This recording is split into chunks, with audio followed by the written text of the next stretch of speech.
야 3당이 연동형 비례대표제 도입을 촉구하면서 국회에서 농성을 이어가고 있습니다. 선거제 개혁안과 내년 예산안을 함께 처리하자는 건데 오늘 오후 민주당과 자유한국당이 잠정 예산안 합의문을 발표했습니다. 내일 본회의를 열고 예산안을 처리하겠다고 밝혔는데요. 야 3당에서는 거대 양당의 짬짬이다, 더불어 한국당이다, 이런 비판까지 나오고 있는 실정입니다. 관련해서 정의당 이정미 대표 연결해 이야기 나눠봅니다. 대표님. 네, 안녕하세요. 예, 많이 기대를 했었을 텐데 실망이 좀 클 것 같습니다. 네, 내일 이렇게 양당 간의 합의를 그냥 밀어붙이시겠다고 하는데 진심으로 내일 그렇게 되지 않기를 바랍니다. 지금 양당이 합의한 안이 한 9개 안 정도 되는데 거기 보면 선거제도에 대한 얘기는 하나도 없어요. 네, 사실 공직선거법 개정도 이번 정기국회에 처리되어야지만 내년 4월달 선거법 획정을 마무리를 할 수 있습니다. 이것도 분명 법정 시한이 있는 사안이기 때문에 예산안을 다루는 것만큼 긴급한 일이다. 이 문제를 함께 큰 원칙을 합의하자 얘기를 지속적으로 해왔는데 결과적으로 이 문제에 대해서 거대 양당이 전혀 이 문제를 다루지 않고 그냥 밀어붙이겠다라고 이렇게 발표를 했습니다. 정의당으로서는 상당히 유감스러운 그런 상황입니다. 예, 정의당뿐만이 아니고 다른 야당도 지금 굉장히 비판의 목소리를 높이고 있는데 손학규 대표 같은 경우에는 단식 투쟁하겠다 이렇게 얘기한 상황이에요. 네. 대표님이 보시기에는 그 민주당과 한국당이 이 선거제도 개편에 대해서 의지가 없다 이렇게 보고 계십니까? 어떻습니까? 지난 과정을 보면은 양당이 서로 물어뜯은 정도로 싸우다가도 기득권을 지키는 문제에서만큼은 찰떡궁합으로 하나가 되었습니다. 예를 들어서 지난 지방선거 때도 4인 선거구를 2인 선거구로 다 쪼개서 예. 자유한국당 하나 민주당 하나 갈라먹기식으로 이렇게 기득권을 지키는 그런 방식을 택했는데요. 선거제도 개혁의 문제도 결국은 손해보는 장사를 못하겠다라고 하는 그런 태도가 아닌가 싶습니다.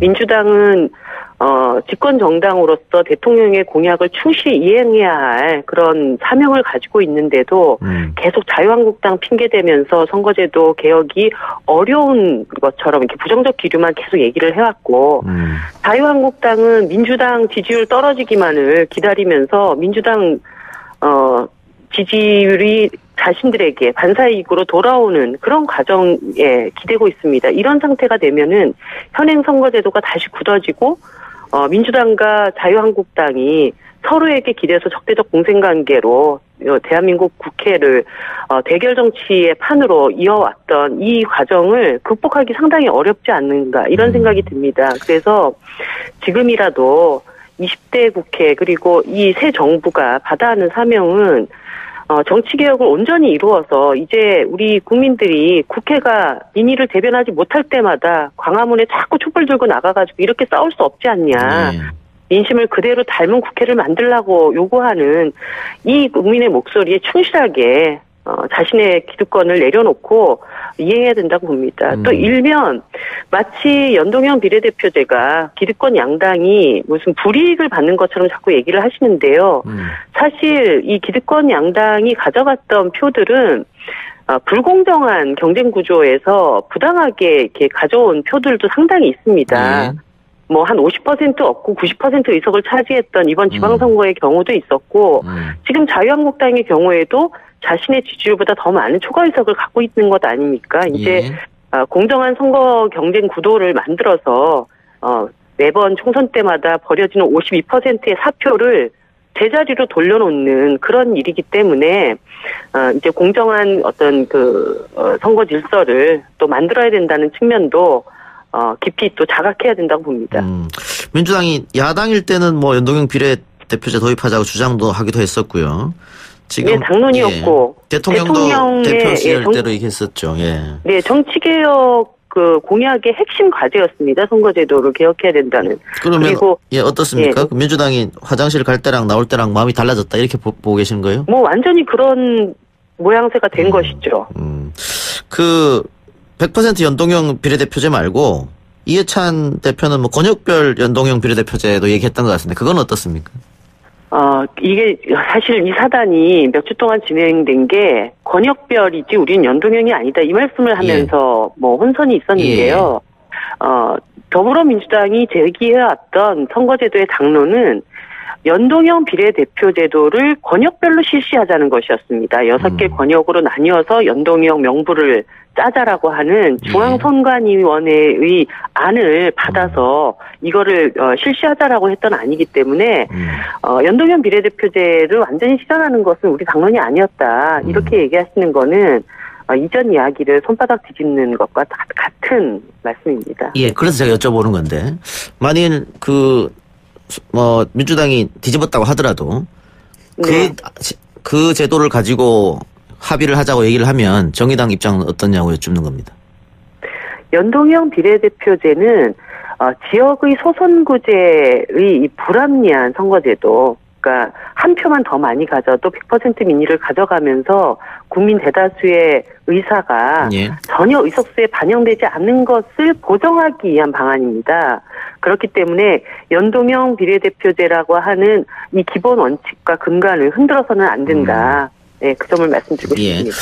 그러면은 예산안은 어쨌든 거대 양당이 합의를 했기 때문에 이 예산안 문제랑 별개로 계속해서 이 선거제도는 따로 논의할 수 있는 건 아닙니까? 그런데 문제가 그렇습니다. 12월 정기국회 끝나고 나면은 이제 다음 국회가 언제 열릴지, 그리고 국회에서의 의제를 어떻게 잡을지, 이렇게 하세월입니다. 예를 들어서, 정치개혁 특위를 구성하자는 것이 지난 7월 달에 결정이었는데, 3개월 동안 특위 구성을 못하고 허송세월을 보냈습니다. 그래서 이제, 논의가 시작이 된 것입니다. 그런데 사실 그 선거제도 개편에 대한 각 당의 안들은 다 나와 있습니다. 그래서, 그저께 정개특위에서 쟁점이 되는 큰 3가지의 사안들을 어떤 식으로 결단할 것인가에 대한 안을 던진 겁니다. 그렇기 때문에 이번 정기국회에 예산안만큼 시급한 과제를 함께 처리해놓고 가지 않는다면 또다시 지난번 특위 구성처럼 이 문제를 질질 끌면서 4월달 법정 시한 또 넘기고 그렇게 해서 선거가 임박해지면 임박해질수록 이미 이제 플레이어들은 다 자기 선거구에서 뛰는 거 아닙니까? 그러면 궁극적으로는 선거제도 개편에 손 하나 대지 못하고 또 지나갈 우려가 매우 큽니다. 지난 19대 국회 때도 결국 이 선거제도 개혁을 질질 끌다가 19대 국회 말에 가가지고 개혁이 아니라 개학이 됐습니다. 오히려 54석의 비례대표 의석이 47석으로 줄어드는 이런 사태까지 빚어졌었는데요.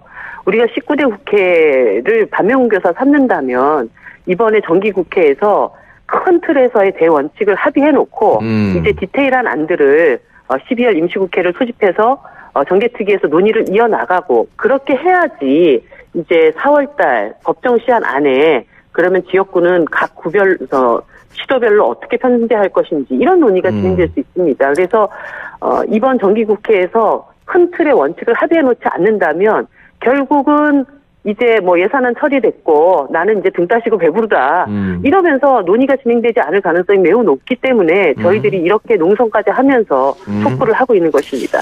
예, 그러니까 양당에서 대원칙 합의도 지금 안 해주고 있으니까 그렇게 말씀하시는 것 같고 민주당하고 한국당이 결국은 시간 끌기 할 것이다 이렇게 생각하신 것 같네요. 네, 이게 이전에 기득권 양당들이 지속적으로 해왔던 행태였기 때문에 그나마 20대 국회에서는 대통령께서도 강력한 의지를 표명을 하셨고 또 이전처럼 양당 제도가 아니라 다당 제도 하에서 많은 당들이 선거제도는 꼭 바꿔야 된다 이런 요구를 하고 있기 때문에 이참에야말로 민주정부가 내 그것을 수건 과제로 얘기를 해왔던 거 아닙니까? 그거를 풀자라고 하는 것인데 저는 자유한국당이야, 맞은편당, 민주당 망하기 기다리면서 기사회생의 꿈을 꾸고 있는, 이런, 잘못된 행태가, 자기 반성이 전혀 없는 정당이다. 이렇게 욕할 수 있다 하더라도, 정작 대통령의, 공약을 최선돼서 실현해야 돼 민주당이 이런 태도를 보이는 것은 정말 이해할 수 없는 태도입니다. 알겠습니다. 문자로 4094님께서 국회의원 숫자 늘릴 것인지가 궁금합니다. 지금부터 많다고 생각합니다. 이런 문자를 보내주셨는데 결국은 100% 연동형 비례대표제를 하게 되면 지난 총선에 시뮬레이션 해보게 되면은 의원수를 늘리지 않으면은 여러 가지 문제가 좀 발생할 것 같더라고요. 의원수 늘리는 것에 대해서는 어떻게 보십니까?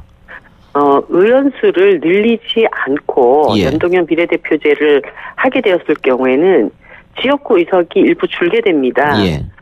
사실 그것을 현행 국회의원들이 다 결단을 하면 뭐 늘리지 않는 방안도 검토를 할 수 있겠지만 지역구 의원들의 결사적인 항전 때문에 이게 지금 선거제도 개혁이 안 되는 것 아닙니까? 그래서 정의당이 지속적으로 얘기했던 것은 의원 정수를 늘리는 만큼 국회의원 특권을 과감하게 줄이자. 내려놓고 그 이득을 국민들에게 일꾼을 더 많이 만들어드리는 것으로 보답하자.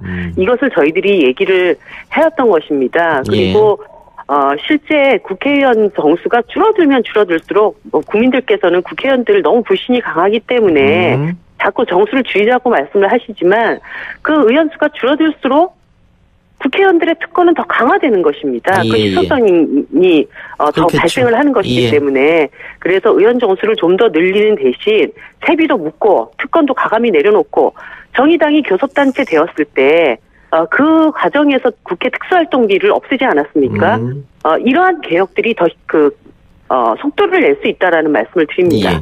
그러니까 특권 내려놓는 게 뭐 세비 줄이고 보좌관 수도 좀 줄이고 뭐 이런 여러 가지 방법이 있으니까 한번 고민해보자 이런 말씀이죠? 그렇습니다. 예, 알겠습니다. 의원님 시간이 없어서 오늘 말씀 여기까지만 듣겠습니다. 네, 감사합니다. 예, 고맙습니다. 지금까지 정의당 이정미 대표였습니다.